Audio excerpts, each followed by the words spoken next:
Assalamualaikum sahabat semua, kembali bersama saya Lili Siti Khadijah.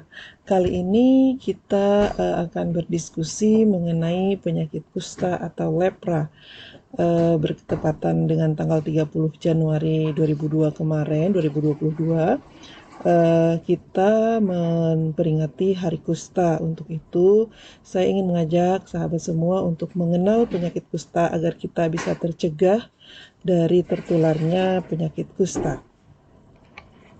Baik, penyakit kusta dikenal juga sebagai penyakit lepra atau morbus Hansen.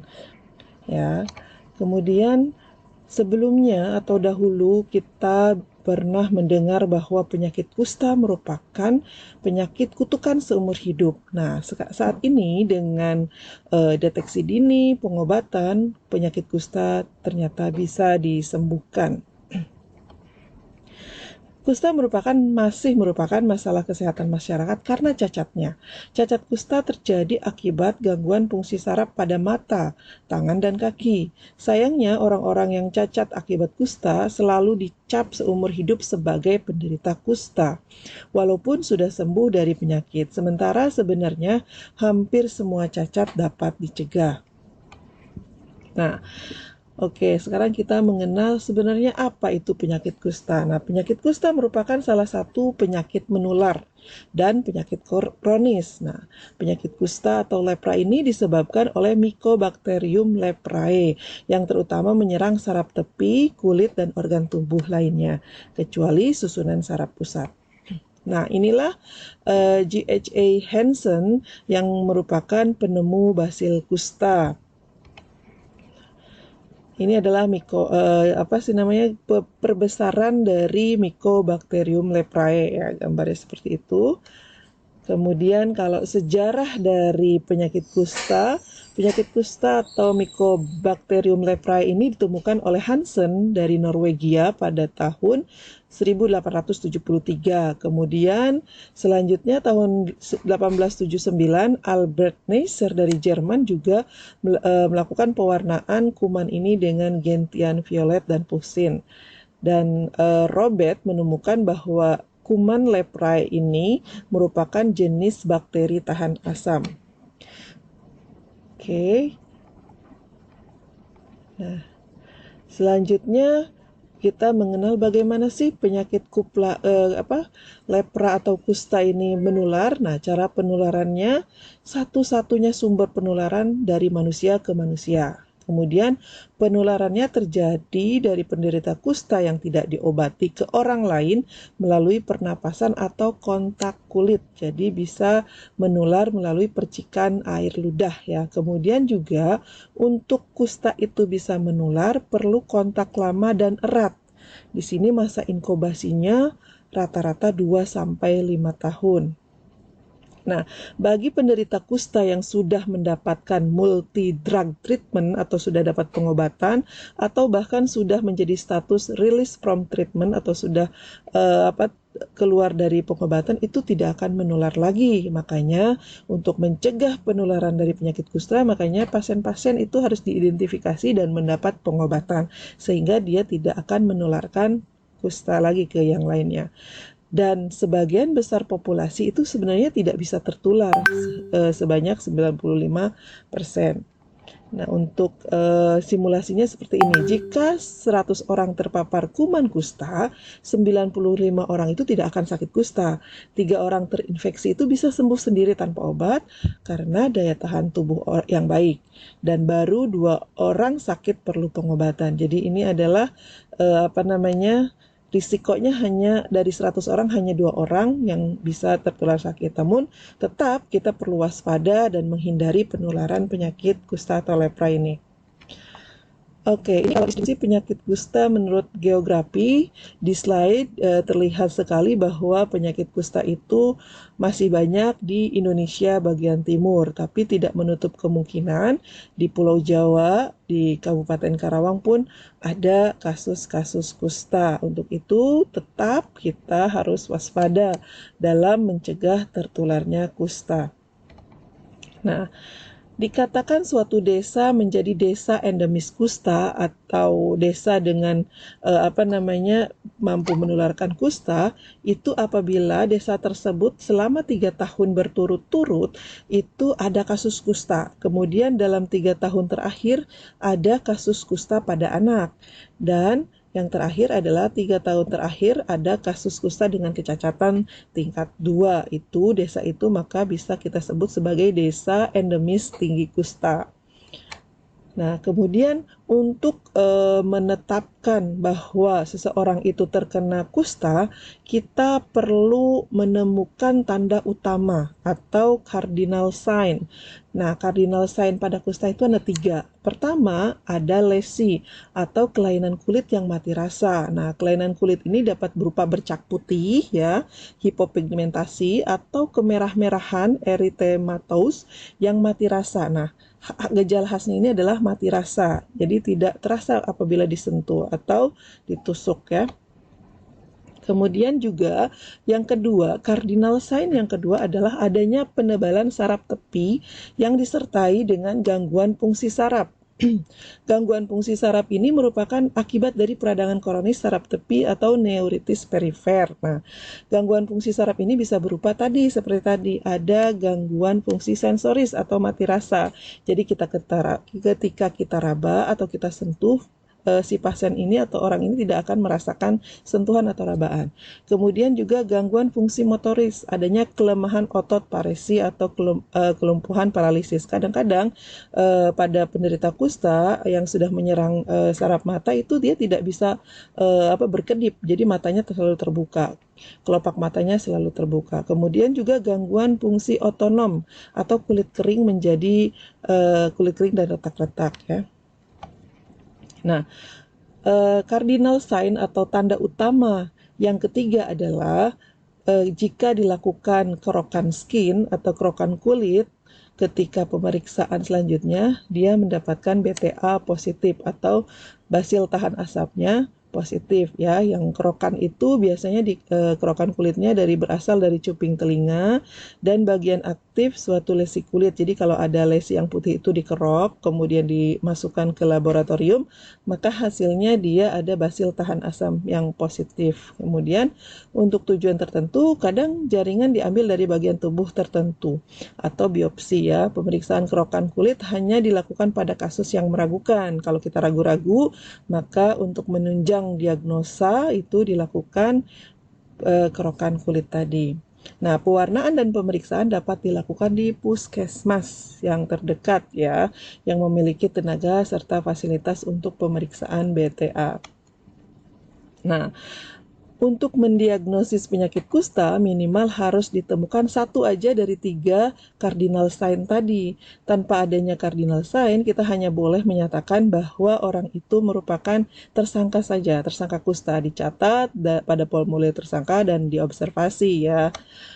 Kemudian ini tanda-tanda mungkin kusta atau apabila seseorang mempunyai tanda ini, kita bisa dimasukkan kepada kategori suspek kusta. Tanda di kulitnya pertama ada bercak yang eritema atau hipopigmentasi. Jadi bercaknya merah atau putih di tangan, ya, atau di bagian tubuh lain, kadang di punggung, di leher dan lain-lain. Bercaknya itu datar atau menimbul, dapat disertai dengan adanya tidak gatal, kemudian agak mengkilap atau kulitnya agak bersisik, ya. Yang kedua, adanya kelainan kulit yang tidak berkeringat. Jadi, kulitnya itu tidak mengeluarkan keringat walaupun dia dalam keadaan yang sedang kelelahan. Dan atau alis mata yang tidak berambut atau madarosis. Jadi, kelihatan seseorang dengan alis mata tidak berambut itu bisa kita curigai sebagai penderita kusta. Jadi Bapak Ibu sahabat semua, boleh kita perhatikan lingkungan sekitar. Jika ada gejala-gejala seperti itu, bisa kita identifikasi dan bawa ke puskesmas. Selanjutnya yang ketiga yaitu bengkak atau penebalan pada wajah dan cuping telinga. Jadi bengkaknya terlihat, ya, ada pembengkakan pada wajah dan daun telinga. Yang keempat, itu timbul lepuh luka tanpa rasa nyeri. Jadi penderita atau orang tersebut terlihat ada luka tetapi dia tidak merasakan nyerinya. Biasanya terdapat pada tangan atau kaki. Nah, yang kalau tanda-tanda pada saraf, yaitu pertama dia nyeri tekan atau spontan pada saraf. Kemudian adanya rasa kesemutan, tertusuk-tusuk, dan nyeri pada anggota gerak dan wajah. Yang ketiga, kelemahan anggota gerak atau kelopak mata. Nah, ini gejala khas ini biasanya kelopak matanya sulit untuk mengedip ya. Kemudian kadang-kadang dia tidak mengedip sama sekali, tadi Madarosa tadi. Kemudian juga adanya disabilitas atau deformitas. Nah, yang kelima, adanya luka atau ulkus yang sulit sembuh. Nah, ini gejala lainnya yang kita bisa curigai sebagai gejala kusta adalah dia memang orang tersebut yang memiliki gejala-gejala tadi, dia memang tinggal di daerah endemik kusta ya. Kemudian yang kedua, dia mempunyai kelainan kulit yang tidak sembuh dengan pengobatan rutin, terutama bila terdapat keterlibatan syaraf tepi. Misalkan dia dicurigai panu, tapi dikasih obat panu kok tidak sembuh-sembuh dan dia tidak merasakan rasa atau raba pada daerah panu tersebut gitu ya. Kemudian yang ketiga, orang tersebut memang memiliki riwayat kontak erat dan lama dengan orang yang mengalami kusta. Nah, kemudian selanjutnya, jika diagnosis kusta masih belum dapat ditegakkan, maka apa yang perlu kita lakukan adalah, Nah, ini. Pertama, satu, pikirkan kemungkinan penyakit kulit lain, misalkan panu, kurap, kudis, prambusia, dan obati. Kemudian yang kedua, tunggu 3-6 bulan dari proses pengobatan tersebut, kemudian periksa kembali apakah ada mati rasa. Jika lesi kulit tersebut benar kusta, maka periode tersebut mati rasa harusnya menjadi jelas dan kita dapat memulai multi drug treatment ya. Di puskesmas ini obatnya gratis. Jadi teman-teman kalau ada yang gejala seperti ini bisa langsung kita bawa ke puskesmas untuk mendapatkan multi drug treatment tadi dan obatnya tidak berbayar. Jadi kita bisa menghindarkan penularan kusta lebih lanjut. Nah, yang ketiga, jika tidak ditemukan adanya mati rasa yang jelas maupun penebalan saraf, namun ada tanda-tanda mencurigakan seperti nodul, pembengkakan pada wajah atau daun telinga, atau infiltrasi pada kulit, perlu dilakukan tadi pemeriksaan kerokan kulit atau skin smear yang dilakukan di puskesmas. Kemudian yang keempat, jika hasil pemeriksaan BTA masih meragukan, rujuk ke pelayanan spesialistik atau ke rumah sakit. Nah, ini adalah hal yang paling mudah yang bisa kita lakukan untuk bisa mengidentifikasi atau mengenal kusta, yaitu dengan pemeriksaan rasa raba ya. Ini tujuannya adalah untuk mengetahui hilang atau kurangnya rasa pada kelainan kulit yang dicurigai. Alat bantunya sangat sederhana, cukup kita ambil kapas dan jarum. Nah, caranya kapas biasanya kita buka kapas, kita runcingkan ujungnya atau jarum dan disentuhkan secara tegak lurus ke bagian yang kita curigai saat periksa pandang. Yang kedua, sebaiknya penderita duduk pada waktu pemeriksaan. Jadi kita biarkan penderita atau orang yang kita curigai memiliki kusta ini duduk dengan tenang, tentunya membuka bajunya agar kita melihat apakah yang lesi tadi atau yang kulit keputih-putihan atau kemerah-merahan itu terlihat dengan jelas dengan sinar yang cukup. Kemudian terlebih dahulu petugas menerangkan bahwa bila mana merasa tersentuh di bagian tubuhnya dengan kapas, ia harus menunjuk kulit yang disentuh dengan jari telunjuknya, menghitung jumlah sentuhan atau dengan menunjukkan jari tangan ke atas untuk bagian yang sulit terjangkau. Ini dikerjakan dengan mata terbuka. Bila mana hal ini telah jelas, maka ia diminta menutup matanya. Jika perlu, matanya ditutup dengan sepotong kain atau karton. Kelainan-kelainan kulit diperiksa secara bergantian dengan kulit yang normal di sekitarnya untuk mengetahui ada tidaknya hilang rasa atau anestesi. Nah, ini bentuknya ya. Ini bentuk gambaran contoh-contoh gejala tadi, kelainan lesi pada tubuh penderita kusta ya. Nah, ini untuk pemeriksaan raba rasa ini pada lesi-lesi tersebut tadi kita sentuh menggunakan ujung kapas, apakah si penderita merasakan atau tidak ya. Kalau memang hilang rasanya berarti kita sudah bisa mencurigai itu kusta dan selanjutnya harus kita bawa ke puskesmas untuk mendapatkan tadi multi drug treatment. Ya, ini di bagian muka seperti ini. Nah, ini juga ada yang di bagian pipi. Ini sudah lebih parah lagi ya, sudah seperti ini nih. Terlihat cuping hidungnya menebal. Dia ada pembengkakan di area daun telinga. Nah, ini juga sudah seperti ini ya. Ini gambaran klinis kustanya. Nah, ini yang tadi disebutkan penebalan di bagian daun telinga. Oke, ini pada anak-anak. Nah, tadi jika 3 tahun berturut-turut ada kasus pada anak, maka desa tersebut merupakan desa endemis kusta. Nah, ini juga ya gejala khasnya seperti ini. Nah, itu pemutusan mata rantai yang paling efektif adalah menemukan kasus sedini mungkin, memberikan kemoprofilaksis dan mengobati penderita sampai dengan release from treatment ya.